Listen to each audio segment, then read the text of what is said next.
Black and White podcast. I'm Andrew Musgrove here and joined by our chief Newcastle United writer, Lee Ryder. Obviously, plenty attention on the January transfer window, and we will talk about that in just a moment. But Lee, we have to start with that 1-1 draw against Watford. Not the result Newcastle needed, not the result I think many people expected. And more worrying probably was that second half performance. How do you sum up what you saw on Saturday? Yeah, I think it was deeply disappointing. I said that, on Saturday evening in the ground, and Newcastle went in the game, and we all said it. You probably said it yourself.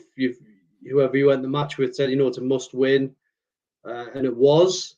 But in a strange kind of way, it was also a must not lose because you needed to keep in touch with Watford. You couldn't let them get away.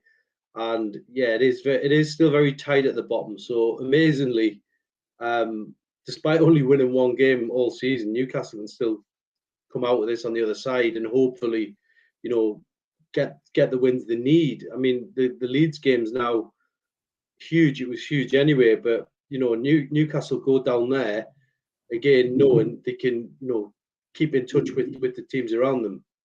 I still think there'll be a few twists and turns. I think Eddie Howe, will feel a bit wounded by that late equaliser, but it's not over, and Newcastle have still got the capabilities to get out of this.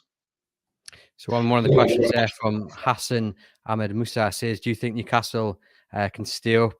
I suppose, as you've mentioned there, it's not over yet. Newcastle's still within touching distance, but are you worried about the games in hand the other teams have? Burnley have quite a few. I think Watford will play at least one game, don't they, before Newcastle meet Leeds. Are you worried about those games in hand that they've got? Well, I mean, in answer to Hassan's question there, for me, do I still think Newcastle United can stay up? Yeah, I do. I said something similar. I think it was in December. I still think they can because it's so tight at the bottom that they can still pull away from danger. They've still got enough games left to go. It is worrying the points tally they're on. In terms of games in hands for other team, yeah, that's something we all have to keep an eye on. I think Burnley have got the most games in hand, but they have to get results from them as well. So it's the old adage of what would you rather have, the points or the games in hand, and there's not many points on the board for Newcastle, so that is a concern. But overall, as I say, I still think they can come out with this on top, and they can stave off this threat of relegation. There's no doubt about it. A lot of the frustrations about the game, Lee, as we've mentioned briefly, was the second half performance, how they went 1-0 up and then they just invited Watford on. What do you think that is? I mean, Eddie Howe kind of mentioned something about a mindset, obviously a lack of confidence. And I guess if you're winning games, you have that momentum and you have that confidence. Why do you think they did just back off and invite Watford on? Yeah, the fear factor was there, really. I think on the field, I've seen a few people starting to turn on Eddie Howe today and question his sort of influence. But at the end of the day, Newcastle haven't got too many leaders on the pitch, and I think it's on the field intuition, really, that at 1-0, you have to make decisions on the pitch where you push on for that second goal, and perhaps someone needed to say Maximin, can you go and get us another one? You know what I mean? And that didn't seem to happen. They just, as you say, just retreat, and then eventually invite the pressure on, and Watford get the equaliser. And it was a basic goal. It's a daft one, really, because if that happens in the first minute, someone will clear that. But they were so nervous that the way the two defenders just collapsed down with Pedro and let him get up and get the header, it was worrying.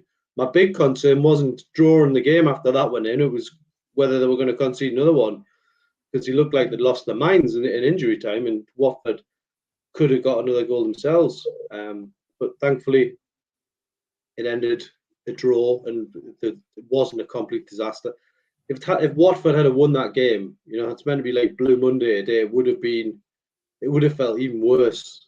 And for me, I think going into this one now, the Leeds game, it's just, I've heard Paul Dummett say, we've got 18 cup finals. I don't really like that term. I don't think anyone does, but at the end of the day, it's true, because these games now, the stakes are so high, and that's if that's the mentality the players have to get through it, then fine, But it starts at Leeds this weekend. What did you make of Chris Wood's performance? He didn't really get the service into the box to show what he can do. People complimented his holder play. Obviously, he was unfortunate in the build up to the actual Watford equaliser. He thought he should have had a foul when he was bundled to the floor. Do you think he just needs a bit of time to settle in, and the goals will come? I think it's getting used to a way of playing for Newcastle now, because they've got the target man. So, on Saturday, I think he had a couple of headers that went over. Didn't seem to get anything in the second half. I was going into the game thinking Kieran Trippier, those little diagonal balls over the top, but we didn't really see much of that. I mean, he's put plenty crosses in, but they weren't the sort of ball that many people were looking for, especially Wood. It's got to hang in the air for him a bit, and that's how Newcastle are going to get the best out of him. But look, at the end of the day, his debut, it wasn't the dream debut by any stretch of the imagination, but I think he will prove his worth in the next 8 games. If he gets a couple of goals, then even that'll be enough if it helps Newcastle get the points they need. But it's got to be a team effort, and at the minute it just feels like Newcastle are down and they're getting kicked in the teeth, and that's what happens. That's what happens when you're devoid of confidence, devoid of form, and you've got people commenting all the time on what happens around the football club. Then it can become tiresome. So hopefully we can turn the corner. Trippier, he had another decent game, and a lot of people were talking about how he was one of the only people after Watford had equalised to try and just calm the situation down. He was trying to calm players around him down. You can see that he is, and no disrespect to the players Newcastle have got, he is a standard above the majority of them in just terms of his leadership and approach to the game. Yeah, I think from his point of view, he come and he knew it was going to be a difficult situation, really. And he, on Saturday, you could see him, as you say, rallying the troops. And, they're going to need that in the next 18 games. I just think that we're looking at all these games at the bottom and seeing what points we can pick up. And they've won one game all season, so that, the critics have got a fair shot at them. But I always think that there's going to be surprises in games. Some of the bigger teams, Newcastle, can pull off results. The Man United game is a typical example. They should have won that game. The settings were perfect. The crowd was up. The performance was good. But they just couldn't get over the line with the result. But I think there'll be a couple of games like that. And then there'll be games where, in the latter stage of the season, where they'll face teams that have got nothing to play for, a bit like last season. And I think that's where they might pick up a win or two there as well. So at the minute, if you're sitting here saying Newcastle will get out, will turn around and criticise you because the non-believers, do you know what I mean? Whereas sort of people and the positive people in life will say they can get out of it, and I hope it's that group that get the rewards, because Newcastle are in a bit of a state at the minute, but it's, as I say, it's not over. You mentioned that Man United game. I just want to briefly ask you a couple of questions on that. The way they performed in that game, is that make the last two results, the defeat to Cambridge and the draw against Watford, even a bit more alarming? Because we saw how good they were against Manchester United, the character, the effort, and yet in the last two games, it's gone the completely other direction. And Eddie Howe must be scratching his head and wondering just why, and why is there such contrast between that performance against Man United and the previous two? Well, for me, the answer to that is momentum, and Newcastle had two postponements. They weren't able to, when you have a performance like Man United, it's almost like you're going around the dressing room and you're trying to bottle it up and release it again immediately for the next game. That next game didn't come for Newcastle. It got postponed against Everton. What a time it would have been to play Everton.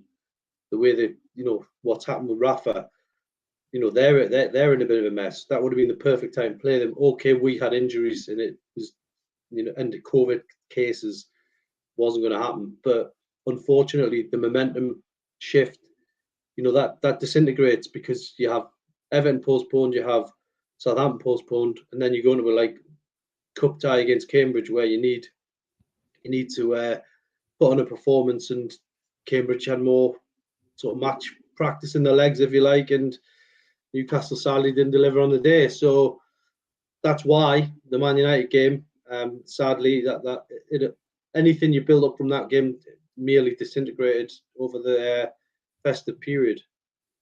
We're going to get onto the transfer window now. Obviously, we know Newcastle are in the market for at least a centre-back. And there's lots of questions, Lee, in the comments about Jamal Lascelles.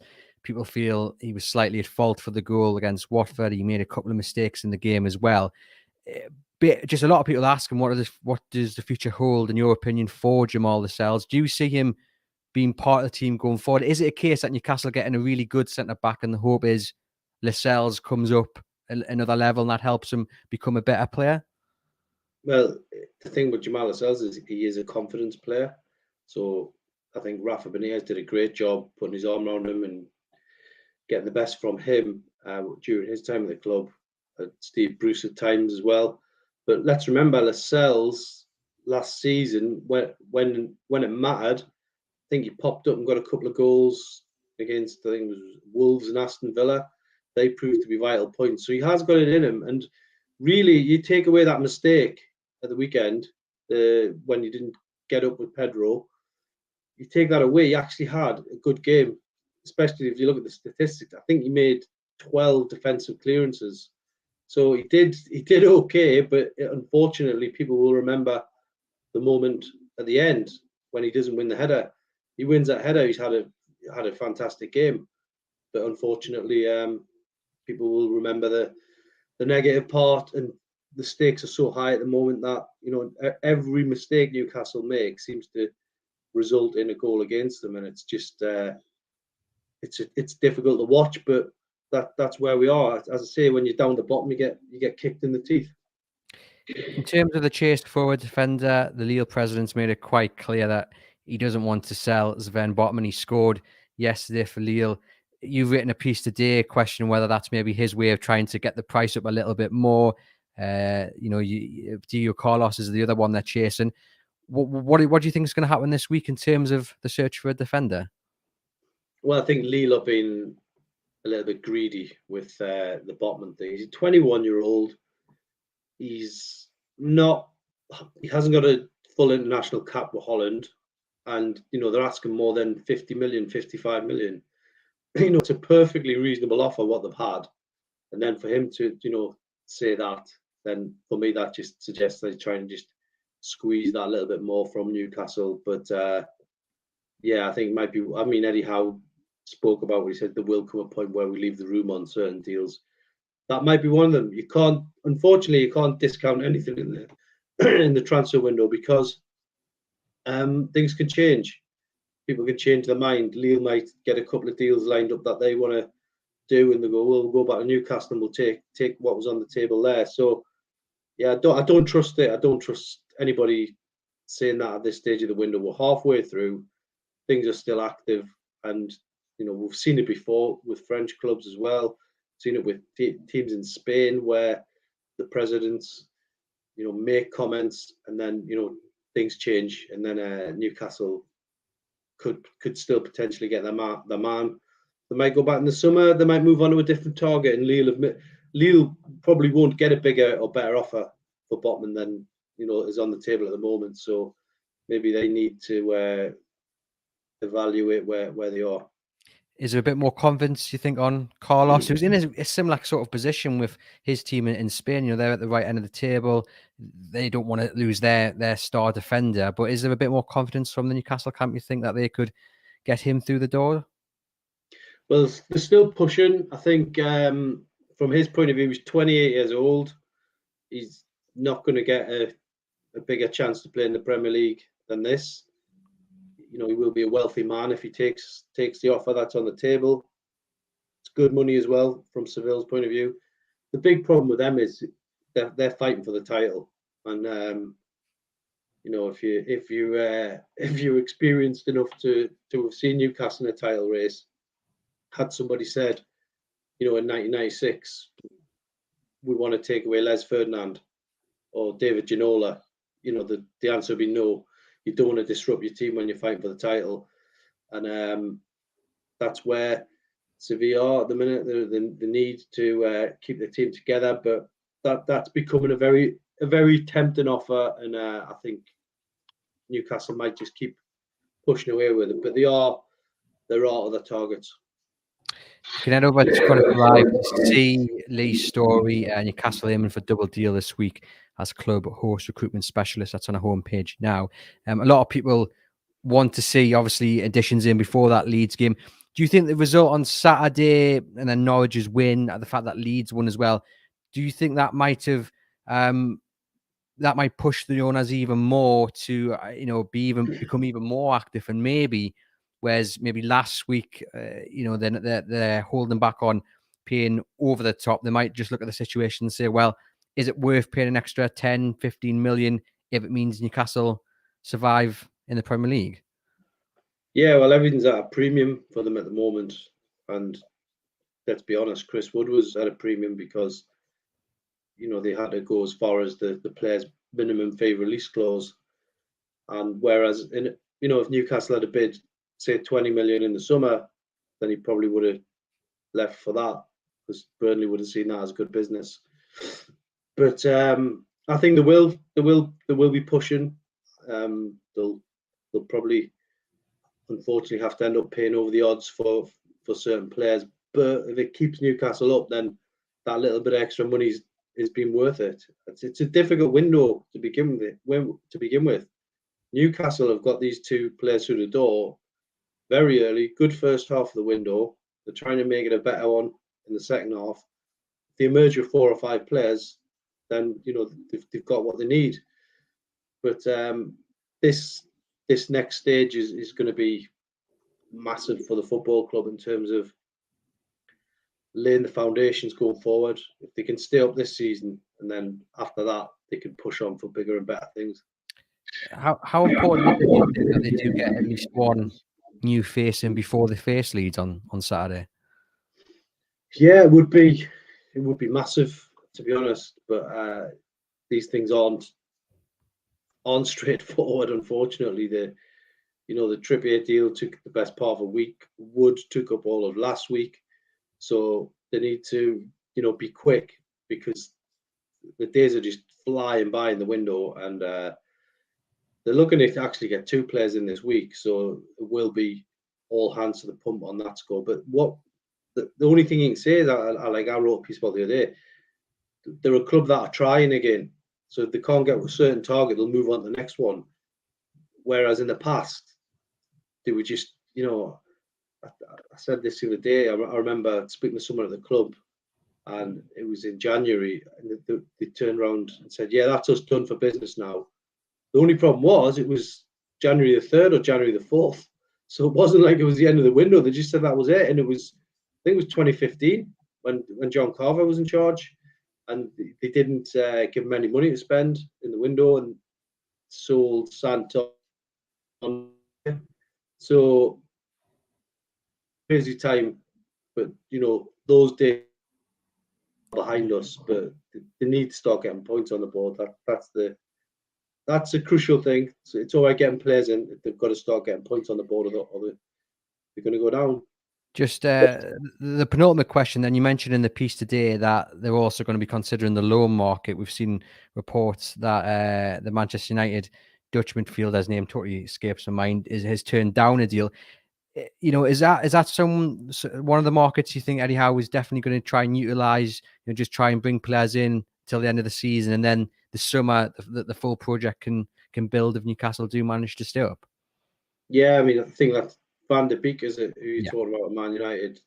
When I approached the club on him the other day, they actually said no comment, which is usually a sign that there's there's something in it. But that Eddie Howe said basically they would utilise the window, the loan window, because he's used it in the past. It's the quick way of doing it. The only thing he'd say at the minute is, our club's going to be silly with that as well. Are they going to start saying what we want? Usually the loan fees can be £2-3 million. Our club's going to start cranking up loan fees now, to make it more difficult for Newcastle. It's like we'll have to wait and see. But I think there's a few Premier League players that aren't getting games for the clubs at the minute who could come into contention. But I personally see that in the last week of the window, because the loan deals are ones you can do quickly, and other clubs will make those players available in the last week when they do their business. Tottenham, for example, they will wait because they want to get 2 or 3 deals done at their place. Just as a final question, in your piece again, you said that the understanding was that there was representatives and agents watching the game against Watford. When they see the performance and then they look at the league table, obviously they'll relay back what they've seen to their clients, and the players no doubt will watch it on Match of the Day or what have you. How difficult do you think it is to sell the current Newcastle United to an incoming player? I know we've got Trippier, but it was kind of aided by the fact he wanted to come back. That helped Newcastle slightly. But for other players coming from the continent, maybe, how easy is it to persuade them to come to Newcastle when they are looking like, and I don't want to, hopefully I'm wrong on this, but, getting out of this situation is not going to be easy for them? Well, there'll always be some players that are up for the challenge, and, they're the players you want. And on those long list of clients of player agencies, there'll be players on there who can do a job for Newcastle. You just hope that they can get these deals concluded quickly. You look around the pitch on Saturday, and if Newcastle emerged with a scrappy 1-0 win, you would think, what a launch pad that is going into this week. We'd be out the relegation zone. We'd be looking up rather than down, and you wouldn't be as worried now about these other teams with games in hand. But what was missing was just that little bit towards the end of the game, that little bit of leadership in terms of like steering the ship when it's about to hit something. And sadly, they couldn't do it. And that was the most alarming thing for me was, as I say, after the equaliser went in, Watford could have easily scored another one. The way Newcastle were playing, they were like all over the place. But for 86, 87 minutes, they looked competent. They looked like a team that could win the game. They just couldn't get that insurance goal, and that's going to be the problem now. But I think, as I say, there'll be twists and turns. I think the Leeds game, you look at Leeds yesterday, great result for them. But by the same token, Newcastle could turn up and do something similar at Elm Road at the weekend. Fingers crossed they do. Well, Lee, thank you for popping on to the Everything is Black and White podcast. To you guys listening, thank you very much for tuning in. Quick reminder to like and subscribe, as well as subscribe to Lee's weekly Newcastle United newsletter. The link's in the comments, and I'll pop it in the podcast notes as well, where you will get Lee's thoughts exclusively to your inbox. So do sign up for that. And there's also a competition as well to win a pair of tickets to the Everton game. I think it's on the 8th of February. Again, that link will be in the comments as well for you to get involved with and be within a chance of winning those tickets. Thank you very much, and I hope you have a lovely week.